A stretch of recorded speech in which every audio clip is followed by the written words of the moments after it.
ನಮಸ್ಕಾರ, welcome back to my YouTube channel. ಎಲ್ಲರೂ ಹೇಗಿದ್ದೀರಾ? ಐ ಹೋಪ್ ಎಲ್ಲರೂ ಚೆನ್ನಾಗಿದ್ದೀರಾ ಅಂತ ಭಾವಿಸ್ತಾ ಇದ್ದೀನಿ. ಎಲ್ಲರಿಗೂ ತುಳಸಿ ಹಬ್ಬದ ಹಾರ್ದಿಕ ಶುಭಾಶಯಗಳು.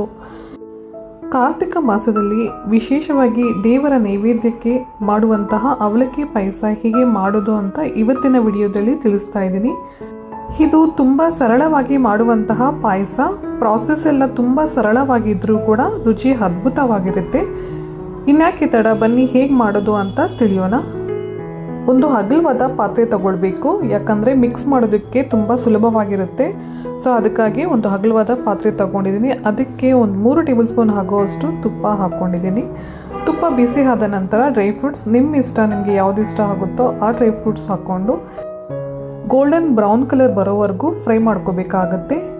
ಇವಾಗ ಅದನ್ನೆಲ್ಲ ಬೇರೆ ಪ್ಲೇಟ್ಗೆ ಟ್ರಾನ್ಸ್ಫರ್ ಮಾಡಿಕೊಂಡು ಅದೇ ತುಪ್ಪದಲ್ಲಿ ಅವಲಕ್ಕಿಯನ್ನು ಸಹ ನಾನು ಫ್ರೈ ಮಾಡ್ಕೊಳ್ತಾ ಇದ್ದೀನಿ.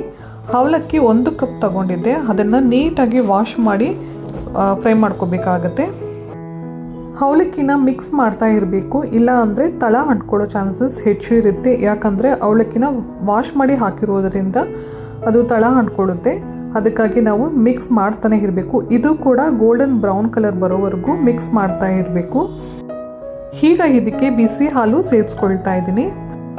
1 ಕಪ್ ಅವಲಕ್ಕಿ ತಗೊಂಡಿದ್ದೆ, ಅದಕ್ಕೆ 2 ಕಪ್ ಆಗುವಷ್ಟು ಹಾಲು ಸೇರಿಸ್ತಾ ಇದ್ದೀನಿ. ಇದನ್ನು ಕೂಡ ಮಿಕ್ಸ್ ಮಾಡ್ತಾ ಇರಬೇಕು. ಇದು ಸ್ವಲ್ಪ ಹೊತ್ತು ಕುದಿಸ್ಕೋಬೇಕಾಗತ್ತೆ. ಇದು ಕುದಿಯೋ ಅಷ್ಟೊತ್ತಿಗೆ ನಾವು ಬೆಲ್ಲ ಕೂಡ ರೆಡಿ ಮಾಡ್ಕೊಳ್ಳೋಣ. ಅದನ್ನು ಕೂಡ ಚೆನ್ನಾಗಿ ಪುಡಿ ಮಾಡಿ ಇಟ್ಕೋಬೇಕಾಗತ್ತೆ. ಅವಲಕ್ಕಿ ಚೆನ್ನಾಗಿ ತಿಕ್ ಕನ್ಸಿಸ್ಟೆನ್ಸಿ ಬರಬೇಕು. ಸೊ ಅಲ್ಲಿವರೆಗೂ ನಾವು ಕುದಿಸ್ಕೋಬೇಕಾಗತ್ತೆ. ಅಷ್ಟೊತ್ತಿಗೆ ಬೆಲ್ಲ ಕೂಡ ಕರಗಿಸ್ಕೊಂಡು ಬರೋಣ. ಸ್ವೀಟ್ ನಿಮ್ಮ ಇಷ್ಟ, ನಿಮಗೆ ಎಷ್ಟು ಬೇಕೋ ಅಷ್ಟು ಹಾಕ್ಕೊಳ್ಳಿ. ಕಡಿಮೆ ತಿನ್ನೋರು ಕಡಿಮೆ ಹಾಕ್ಕೊಳ್ಳಿ, ಸ್ವೀಟ್ ಹೆಚ್ಚಾಗಿ ಬೇಕು ಅನ್ನೋರು ಸ್ವಲ್ಪ ಹೆಚ್ಚಾಗಿ ಹಾಕ್ಕೊಳ್ಳಿ. ನಾನು 1 ಕಪ್ ಅವಲಕ್ಕಿ ತಗೊಂಡಿದ್ದೆ, ಅದಕ್ಕೆ 1 ಉಂಡೆಯಷ್ಟು ಬೆಲ್ಲ ತಗೊಂಡಿದ್ದೀನಿ. ನಿಮಗೆ ಇನ್ನೂ ಸ್ವೀಟ್ ಹೆಚ್ಚು ಬೇಕಂದರೆ ಹೆಚ್ಚಾಗಿ ತಗೊಳ್ಳಿ, ಕಡಿಮೆ ಬೇಕಂದರೆ ಕಡಿಮೆ ತಗೊಳ್ಳಿ, ನಿಮ್ಮ ಇಷ್ಟ. ಹಾಗೆ ಮಧ್ಯದಲ್ಲಿ ಅವಲಕ್ಕಿ ಕೂಡ ಮಿಕ್ಸ್ ಮಾಡ್ತಾ ಇರಬೇಕು, ಇಲ್ಲಾಂದರೆ ತಳ ಅಂಟ್ಕೊಳ್ಳೋ ಚಾನ್ಸಸ್ ಇರುತ್ತೆ. ಬೆಲ್ಲ ಪಾಕ ಬರಬೇಕು ಅಂತ ಏನೂ ಇಲ್ಲ, ಜಸ್ಟ್ ಕರಗಿದ್ರೆ ಸಾಕು. ಬೆಲ್ಲನ ಡೈರೆಕ್ಟಾಗಿ ಹಾಕೋಬಹುದು, ಬಟ್ ಈ ರೀತಿ ಕರಗಿಸ್ಕೊಂಡು ಹಾಕೊಳ್ಳೋದ್ರಿಂದ ಕಳ್ಳಿ ಏನಾದರೂ ಇದ್ದರೆ ಅದನ್ನು ಫಿಲ್ಟ್ರ್ ಮಾಡ್ಕೋಬಹುದು. ಅದೊಂದೇ ಉದ್ದೇಶಕ್ಕಾಗಿ ನಾವು ಈ ರೀತಿ ಕರಗಿಸ್ಕೊಂಡು ಮಾಡಬೇಕು. ಅವಲಕ್ಕಿ ಕೂಡ ತುಂಬ ಚೆನ್ನಾಗಿ ಕುಕ್ ಆಗಿದೆ. ಈ ರೀತಿ ತಿಕ್ಕ ಕನ್ಸಿಸ್ಟೆನ್ಸಿ ಬರಬೇಕು.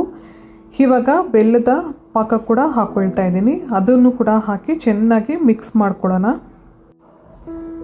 ಮಿಕ್ಸ್ ಮಾಡಿದ ನಂತರ ಇದು ಸ್ವಲ್ಪ ನೀರು ಬರುತ್ತೆ, ಬಟ್ ಏನು ಪ್ರಾಬ್ಲಮ್ ಇಲ್ಲ. ಬರ್ತಾ ಇದು ಕೂಡ ಗಟ್ಟಿ ಆಗ್ತಾ ಬರುತ್ತೆ.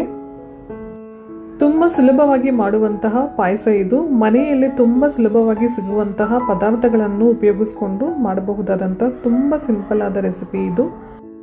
ನಿಮಗೆ ಬೇಕಾದರೆ ಕಾಯಿ ತುರಿ ಕೂಡ ಆ್ಯಡ್ ಮಾಡ್ಕೋಬಹುದು, ಅದು ಕೂಡ ತುಂಬಾ ಚೆನ್ನಾಗಿರುತ್ತೆ.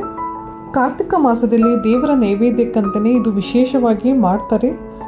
ಅದರಲ್ಲೂ ತುಳಸಿ ಹಬ್ಬಕ್ಕೆ ಅವಲಕ್ಕಿ ಪಾಯಸ ಮಸ್ಟ್ ಆ್ಯಂಡ್ ಸ್ಟೂಡ್ ಅಂತಲೇ ಹೇಳಬಹುದು. ಅವಲಕ್ಕಿ ಪಾಯಸ ತುಂಬಾ ಚೆನ್ನಾಗಿ ಬಂದಿದೆ ನೋಡಿ. ಬರ್ತಾ ತುಂಬ ತಿಕ್ಕ ಕನ್ಸಿಸ್ಟೆನ್ಸಿ ಆಗ್ತಾ ಬಂತು.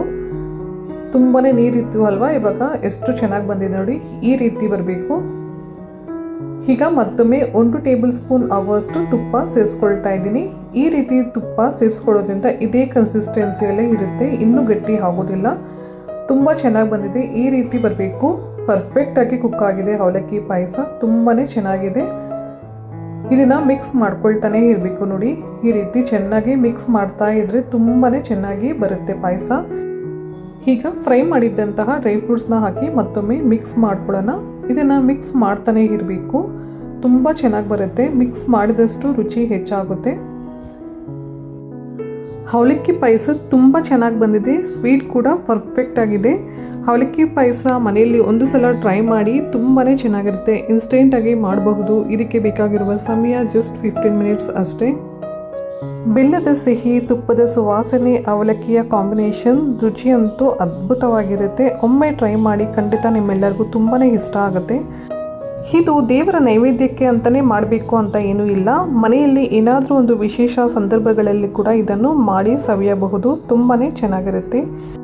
ಇಷ್ಟೇ ನೋಡಿ, ಬಿಸಿ ಬಿಸಿಯಾದ ಅವಲಕ್ಕಿ ಪಾಯಸ ರೆಡಿ ಆಯಿತು. ಇದು ಮೊದಲು ದೇವರಿಗೆ ನೈವೇದ್ಯವಾಗಿ ಇಟ್ಟು ಆಮೇಲೆ ಟೇಸ್ಟ್ ಮಾಡೋಣ. ತುಳಸಿ ಹಬ್ಬ ಈ ರೀತಿ ನಾನು ಆಚರಿಸಿಕೊಂಡೆ. ಹೇಗೆ ಬಂದಿದೆ ಅಂತ ಕಮೆಂಟ್ ಮೂಲಕ ತಿಳಿಸಿ. ಹಾಗೆ ಈ ರೆಸಿಪಿ ಒಂದು ಸಲ ಮನೆಯಲ್ಲಿ ಟ್ರೈ ಮಾಡಿ ನಿಮ್ಮ ಅನಿಸಿಕೆ ಅಭಿಪ್ರಾಯ ಕಮೆಂಟ್ ಮೂಲಕ ತಿಳಿಸೋದು ಮಾತ್ರ ಮರಿಬೇಡಿ. ಮುಂದಿನ ವಿಡಿಯೋದಲ್ಲಿ ಮತ್ತೆ ಭೇಟಿಯಾಗೋಣ. ಅಲ್ಲಿವರೆಗೂ ನಮಸ್ಕಾರ. Thank you.